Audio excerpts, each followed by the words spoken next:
Seperti dewa. Penyamaran. Kapten. Bicarakan saja intinya. Aku di sini untuk membantu penyelidikanmu dan menanggapi masalah ini. Kita lupakan tentang teh tadi.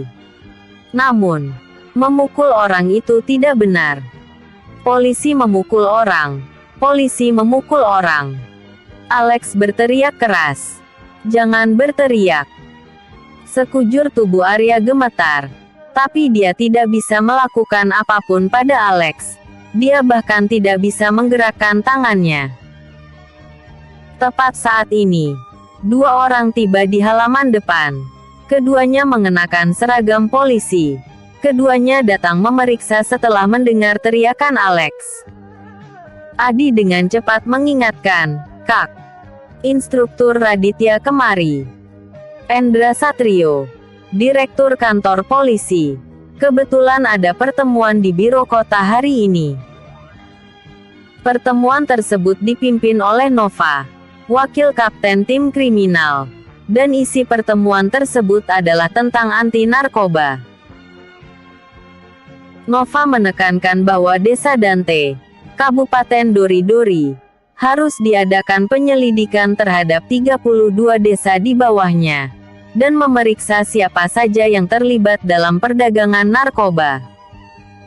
Begitu ditemukannya pabrik obat, maka harus segera dilaporkan ke Biro Kota. Ketika pertemuan sedang berlangsung, Erika menelepon dan mengatakan bahwa Alex telah dibawa pergi oleh petugas OPAS.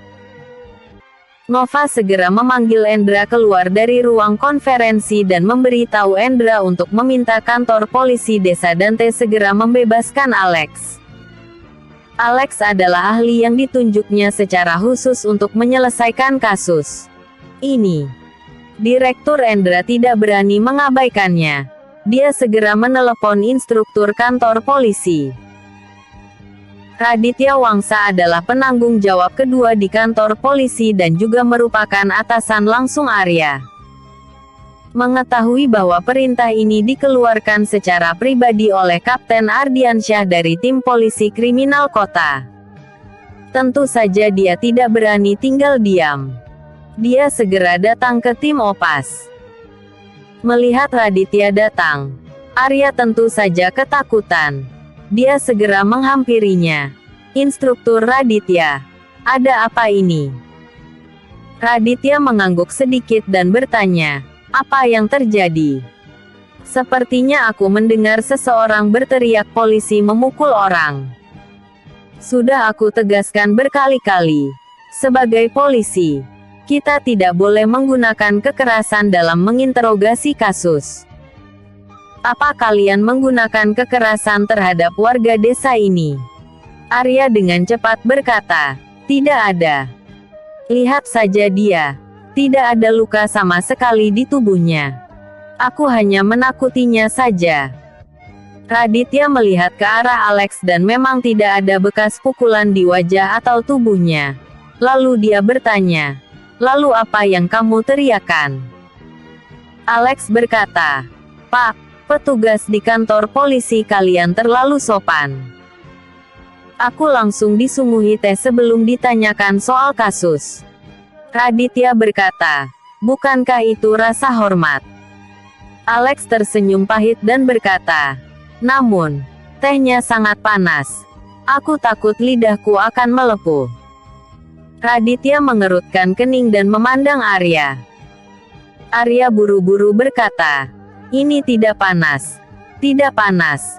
Aku sudah meminum semua tehnya. Tidak panas sama sekali."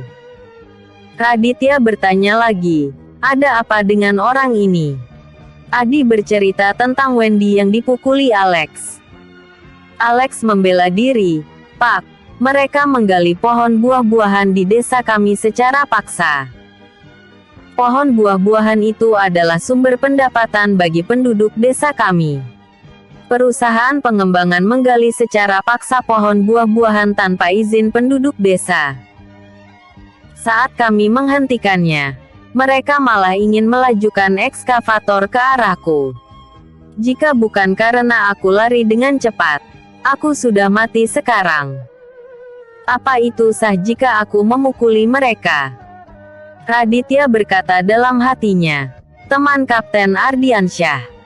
Siapa yang mampu memprovokasinya? Jika dia tersinggung, maka siap-siap saja angkat kaki dari sini. Selain itu, perusahaan pengembangan DH memiliki reputasi buruk dari dulu. Raditya berkata dengan nada datar. Kurasa itu sah-sah saja. Lepaskan saja dia. Arya merasa cemas dalam sekejap. Instruktur, pukulan Alex terlalu kejam. Tuan Bintara dari perusahaan pengembangan terluka parah olehnya. Wajah Raditya menjadi suram. Lalu berkata, sudah ku bilang, itu sah-sah saja. Arya tidak mengatakan apa-apa lagi. Alex dibebaskan begitu saja. Sebelum pergi, Alex mengetuk kepala Arya. Kapten Satrio, meskipun Opas bukanlah polisi resmi, tapi apa yang kamu lakukan mewakili polisi masyarakat. Aku harap kamu bisa merenungkannya. Jika kamu terus berperilaku seperti ini di masa depan, aku pikir kamu tidak hanya tidak akan bisa mempertahankan seragammu, sangat mungkin kamu juga akan dihukum lebih berat. Alex berbalik dan berkata kepada Raditya, Instruktur Raditya, kualitas anggota tim pertahanan gabungan kalian terlalu buruk, dan kamu juga punya tanggung jawab atas itu. Kamu perlu mendidik mereka baik-baik. Semua akan terlambat jika masalah besar terjadi. Raditya tertawa dan berkata, kamu tepat sekali. Aku akan mengaturnya dengan baik.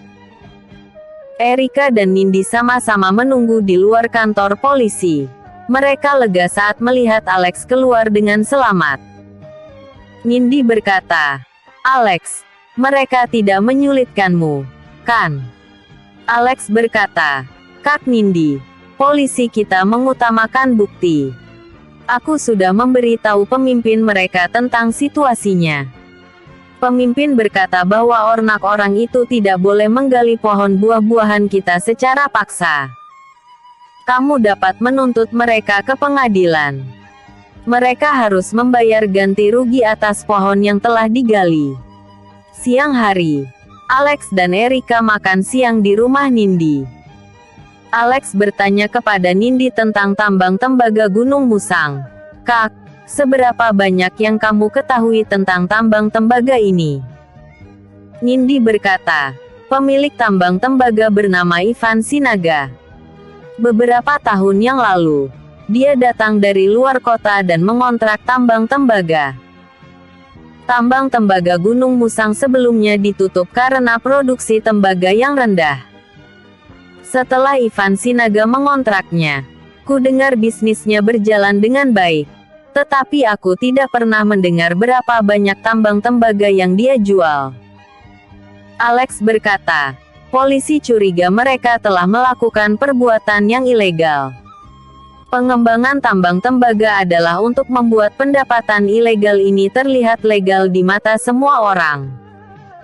Kepulanganku kali ini bermaksud untuk membantu polisi mencari tahu situasi tambang tembaga. Nindi berkata, ada puluhan pekerja kuat di tambang tembaga.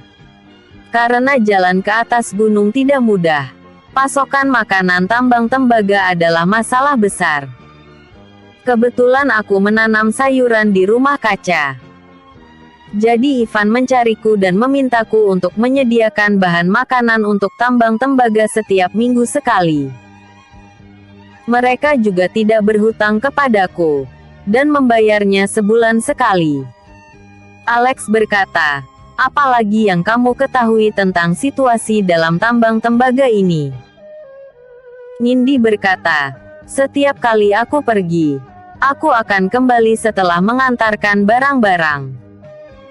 Mereka tidak mengizinkanku berjalan sembarangan di atas gunung.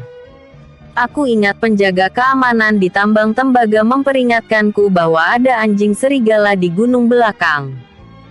Tambang tembaga tidak akan bertanggung jawab jika digigit olehnya.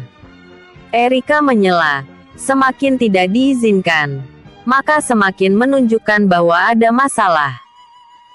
Secara kebetulan, ponsel Nindi berdering, dan ternyata itu dari Ivan. Semula hari untuk mengantarkan makanan dan sayur belum tiba, tapi Ivan mengatakan bahwa istrinya sedang sakit. Dia meminta Nindi untuk membantunya mencari dokter. Alex bergegas memberi isyarat ke Nindi untuk menyetujuinya. Jadi Nindi berkata, "Oke. Aku akan segera mencari dokter. Haruskah aku naik gunung sekarang?" Ivan berkata, "Tentu saja. Perut istriku sangat sakit. Minta dokter datang secepatnya." Setelah menutup telepon, Nindi bertanya pada Alex, "Alex, apa yang harus aku lakukan?"